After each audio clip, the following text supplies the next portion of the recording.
Hello guys, നിങ്ങളുടെ ഓണം എക്സാമിന് വരാൻ പോകുന്ന ഒരു 5 ചോദ്യങ്ങൾ അല്ലേ? 5 ചോദ്യങ്ങളുടെ വീഡിയോ ഒരു പക്ഷേ നിങ്ങൾ കണ്ടിട്ടുണ്ടാവും. ഈ 5 ചോദ്യങ്ങൾ എന്ന് പറയുന്ന മക്കളെ നിങ്ങളുടെ second chapter absolutely consumer behaviour എന്ന് പറയുന്ന നമ്മുടെ ഉപഭോക്താവിൻ്റെ സിദ്ധാന്തം അല്ലേ, നമ്മൾ പഠിച്ചൊരു ഉപഭോക്തൃ പെരുമാറ്റ സിദ്ധാന്തം എന്ന് പറഞ്ഞാൽ ഈ ചാപ്റ്റർ എന്നുള്ള 5 പ്രധാനപ്പെട്ട ക്വസ്റ്റ്യൻസ് ആണ് ഇവിടെ നമ്മൾ പറയാൻ പോകുന്നത്. ഈ ചോദ്യത്തിൻ്റെ ഏറ്റവും വലിയ പ്രത്യേകത എന്ന് പറഞ്ഞാൽ ഇത് നിങ്ങൾ നിർബന്ധമായിട്ട് പഠിച്ചു കഴിഞ്ഞാൽ നിങ്ങൾക്ക് നല്ലൊരു മാർക്ക് എക്സാമിന് സ്കോർ ചെയ്യാൻ പറ്റുന്നതാണ് ഏറ്റവും പ്രധാനപ്പെട്ട കാര്യം. അപ്പോൾ അതിൽ വരാവുന്ന ആദ്യത്തെ 5 ചോദ്യങ്ങൾ മക്കളെ നിങ്ങൾ നോക്കുക.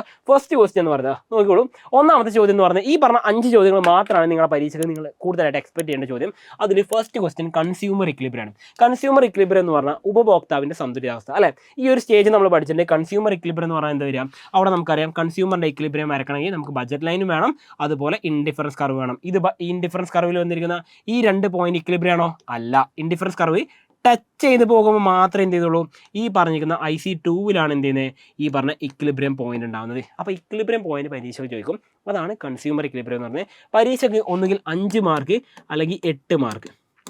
ഈ ഒരു നിലവാരത്തിൽ നിങ്ങൾക്ക് എന്ത് ചെയ്യാം, ഈ ചോദ്യം പ്രതീക്ഷിക്കാവുന്ന കേട്ടോ. അപ്പോൾ നിർബന്ധമായിട്ടും നിങ്ങൾ ഈ ഒരു ഭാഗം പഠിച്ചു വെക്കണം. ഇനി രണ്ടാമതായിട്ട് നമ്മൾ പറഞ്ഞു വെച്ച കാര്യം ബജറ്റ് ലൈനാണ്. ബജറ്റ് ലൈനും അതുമായിട്ട് ബന്ധപ്പെട്ട അതിൻ്റെ ഇക്വേഷൻ ആൻഡ് കാൽക്കുലേഷൻസ് എന്ന് പറഞ്ഞിട്ടുള്ളത് ഈ പറഞ്ഞ ബജറ്റ് രേഖയും അതിൻ്റെ കാൽക്കുലേഷൻസും എങ്ങനെയാണ് കൃത്യമായിട്ട് നിങ്ങൾക്ക് അറിയേണ്ട കാര്യങ്ങൾ എന്ന് പറഞ്ഞാൽ ബജറ്റ് രേഖയായിട്ട് ബന്ധപ്പെട്ട് നിങ്ങൾ നോക്കുമ്പോൾ ബജറ്റ് ലൈൻ വരക്കാൻ നിങ്ങൾ പഠിക്കണം. ഓക്കെ, അത് വരക്കാൻ എന്തായാലും പരീക്ഷയ്ക്ക് ചോദിക്കും. പിന്നെ നിങ്ങളോട് പറയുന്ന കാര്യം വേർട്ടിക്കൽ ഇൻ്റർസെപ്റ്റ് കാണുക, ഹൊറിസോണ്ടൽ ഇൻ്റർസെപ്റ്റ് കാണുക, അതേപോലെ സ്ലോപ്പ് കാണുക എന്ന് പറഞ്ഞിട്ട് നിങ്ങളോട് ചോദിക്കും. പ്ലസ് ഇതിൻ്റെ കൂടെ എന്ത് ചെയ്യാം, കൺസംഷൻ ബണ്ടിലിൻ്റെ കാര്യവും നമുക്ക് എക്സ്ട്രാ ആയിട്ട് ചോദിക്കാവുന്നതാണ്. അപ്പോൾ കൺസംഷൻ ബണ്ടിൽ എങ്ങനെ എഴുതേണ്ട എന്നുള്ള കാര്യങ്ങളൊക്കെ നമ്മൾ പറഞ്ഞിട്ടുണ്ട്. നിങ്ങൾക്ക് വേണമെങ്കിൽ അഡീഷണൽ നമുക്കൊരു വീഡിയോ ചെയ്യാം. അപ്പോൾ ബജറ്റ് ലൈൻ്റെ ചോദ്യങ്ങൾ വരികയാണെങ്കിൽ നമുക്കൊരു 5 മാർക്ക് അല്ലെങ്കിൽ 8 മാർക്കിൻ്റെ ക്വസ്റ്റ്യൻ ആയിട്ട് നിങ്ങൾക്ക് പ്രതീക്ഷിക്കാവുന്ന ചോദ്യം കേട്ടോ. അപ്പോൾ 5 അല്ലെങ്കിൽ 8 മാർക്ക്. ഇനി നോക്കിക്കോളൂ, മൂന്നാമത്തെ ചോദ്യം എന്ന് പറയുന്നത് ഇതൊന്നുമല്ല. മൂന്നാമത്തെ ചോദ്യം ഇൻഡിഫറൻസ് കർവാണ്. നിസ്സംഗത വക്രത്തിൻ്റെ പ്രോപ്പർട്ടീസ് അല്ലെങ്കിൽ അതിൻ്റെ സവിശേഷതകൾ. ഇതിൻ്റെ എല്ലാത്തിൻ്റെയും മലയാളം ഞാനിവിടെ കൊടുത്തിട്ടുണ്ട്. നിസ്സംഗത വക്രത്തിൻ്റെ സവിശേഷതകൾ 5 എണ്ണം ഉണ്ട്. ഈ 5 എണ്ണം എന്ത് ചെയ്യാം, നമുക്ക് ചോദിക്കാം. 5 എണ്ണം ചോദിക്കാം, അല്ലെങ്കിൽ 4 എണ്ണമെങ്കിലും ചോദിക്കാം.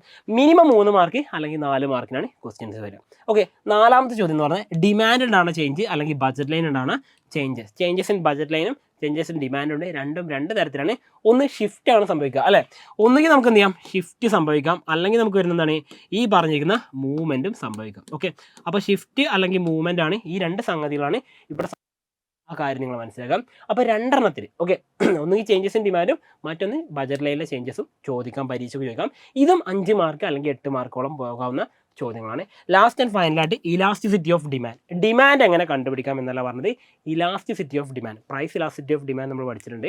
അഥവാ നമ്മൾ പഠിച്ചിട്ടുള്ള ഇലാസ്റ്റിസിറ്റി ഓഫ് ഡിമാൻഡ് കണ്ടുപിടിക്കാൻ ഇക്വേഷൻ എന്താ, delta q divided by delta p into p by q എന്ന് പറയുന്ന ഇക്വേഷൻ ഉണ്ട് അല്ലേ. അപ്പോൾ ഈ ഒരു ഇക്വേഷൻ വെച്ച് ചെയ്യുന്ന ക്വസ്റ്റ്യൻസ് നിങ്ങൾ പഠിച്ചിട്ടുണ്ടാവും. ഇതും പരീക്ഷ വയ്ക്കും. അപ്പോൾ ഇത്രയും ഭാഗങ്ങളാണ് പരീക്ഷയ്ക്ക് നിങ്ങൾക്ക് കൂടുതലായിട്ട് എക്സ്പെക്ട് ചെയ്യേണ്ട ഭാഗങ്ങൾ എന്ന് പറഞ്ഞാൽ. ഈ ഭാഗത്ത് എന്തായാലും ഉറപ്പായിട്ട് ഞാൻ ഗ്യാരണ്ടി തരാം മക്കളെ, ഇത് ചോദ്യങ്ങൾ വന്നിട്ടുണ്ടായിരിക്കും. അപ്പോൾ നിങ്ങൾ പഠിക്കുക.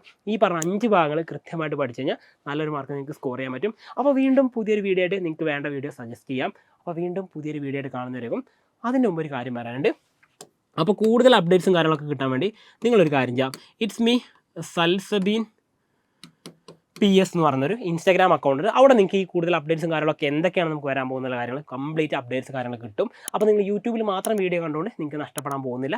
ഈ പറഞ്ഞ യൂട്യൂബ് മാത്രം ഉപയോഗിച്ചുകൊണ്ടും നഷ്ടപ്പെടാൻ പോകുന്നില്ല. നിങ്ങൾക്ക് അഡീഷണൽ ആയിട്ടുള്ള കാര്യമാണ് പറഞ്ഞത്. അപ്പോൾ ഈ ചാനൽ ഫോളോ ചെയ്തേക്കുക. അത് ഇൻസ്റ്റാഗ്രാമിലുള്ള ചാനലാണ്.